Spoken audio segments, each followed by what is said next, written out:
can become kind to others by first becoming kind to ourselves, by forgiving ourselves, by understanding our own pitfalls, our failures, and our weaknesses.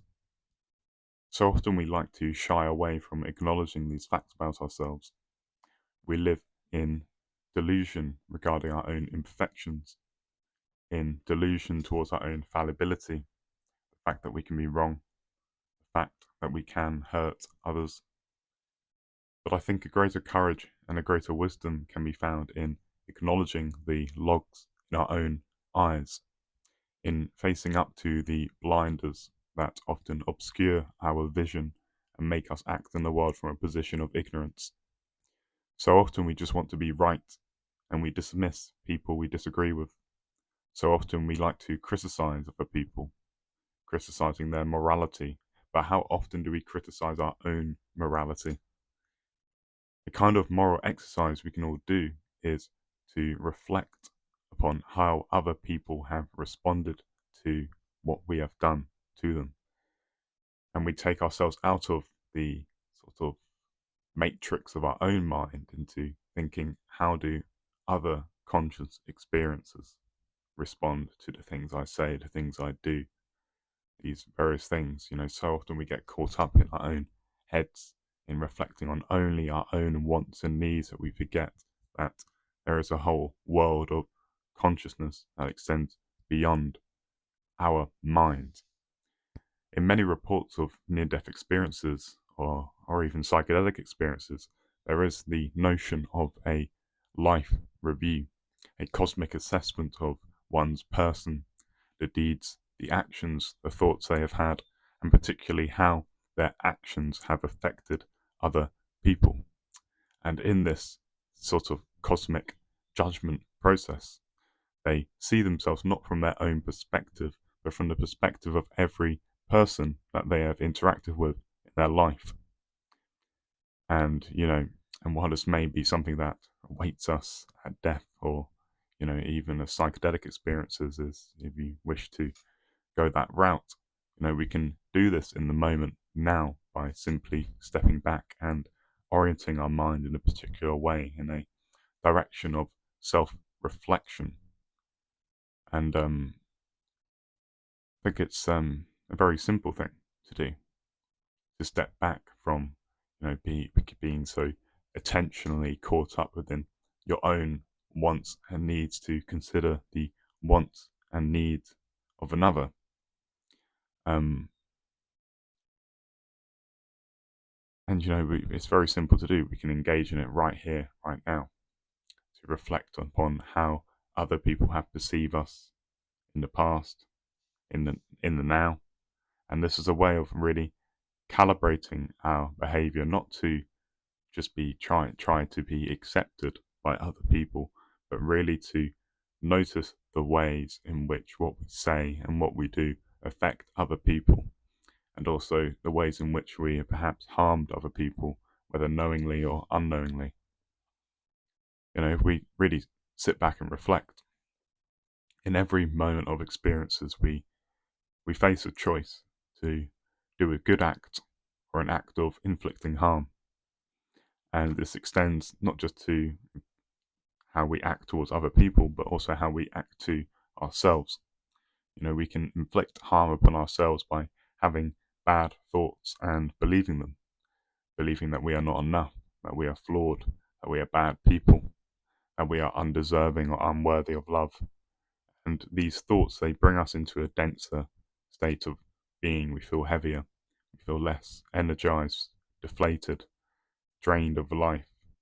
And we can have these thoughts about ourselves, but we can also project them onto other people when we criticize or speak ill of others. And in this action, we communicate negative energies. And you may notice that some people do this to you. It seems confusing. Some people will just insult you, be passive aggressive, act as if they don't care about you.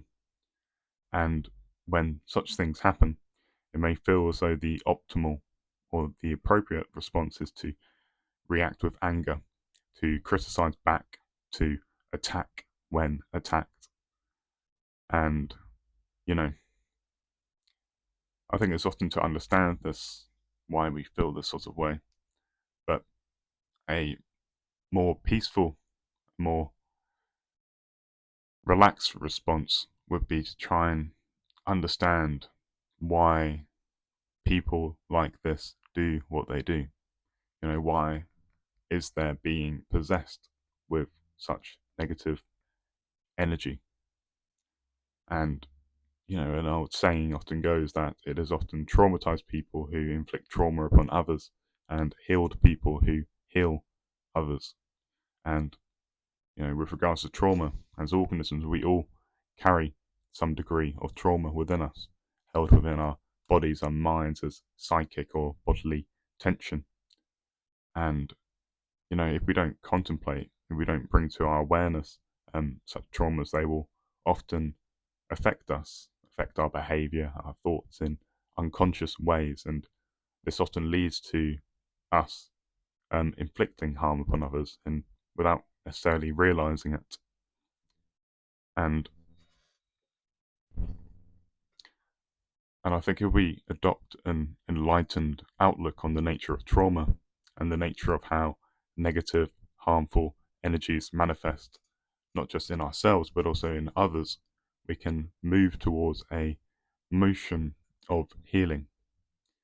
And in this motion, it requires forgiveness and acceptance. When we inflict harm, when others inflict harm upon us, it may seem intuitive to respond with a like response, but there is an alternative.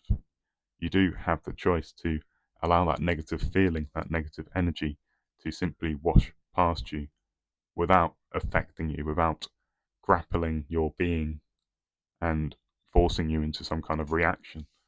And when you are able to allow a negative insult, energy, whatever, to just wash past you, this is because you are really centered and immovable, essentially. You stand firmly grounded in who you are, and the energies of other people who may not like you or whatever, it just doesn't affect you because you know it doesn't define you. And when you know who you are, nothing can truly move you.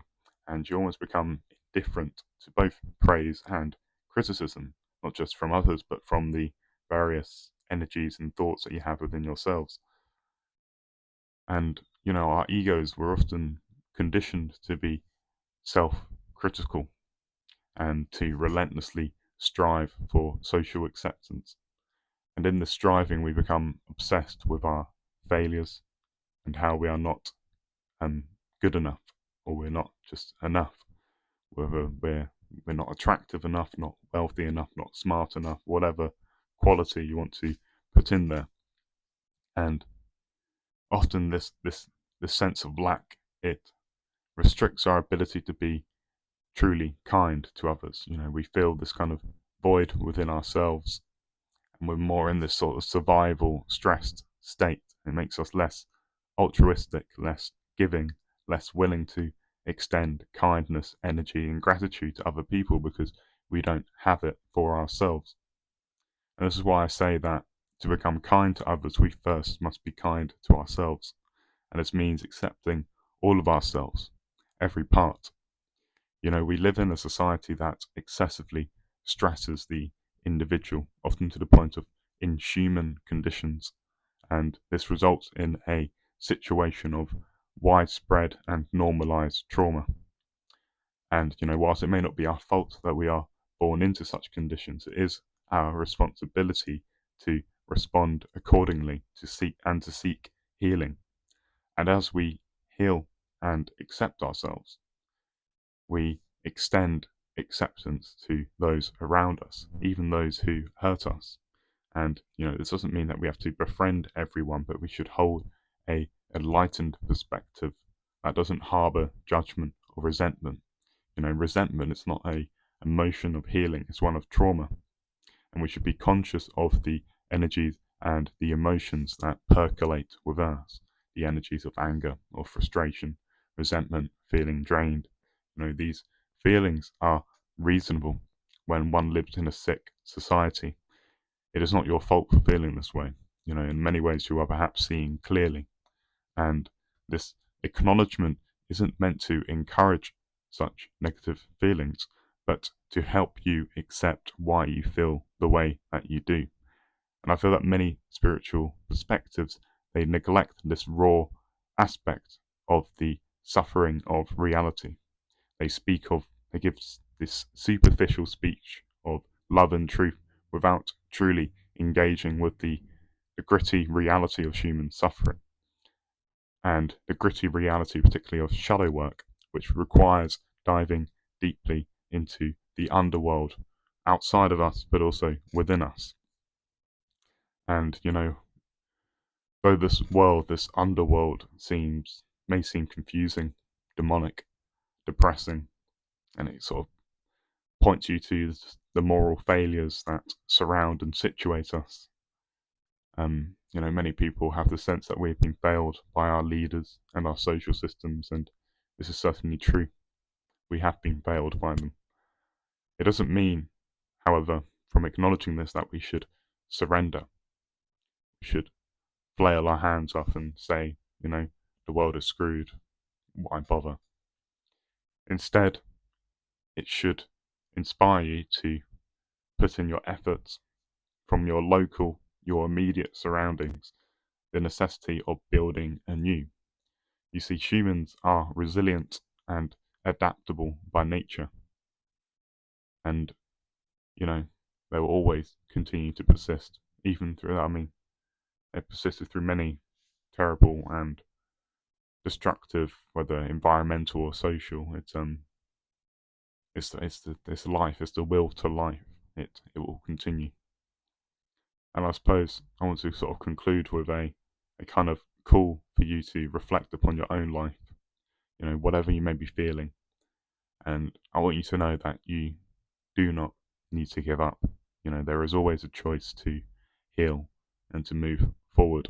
And it always begins with a step that occurs within this one moment. And your reality is shaped by what you believe. So really do believe in a better world, despite all the pain and suffering that exists within this world. Where there is pain, there is always the opportunity and the space for healing, not just for yourself, but for other people. So, yeah, believe in that. And I'll leave it at that. Goodbye.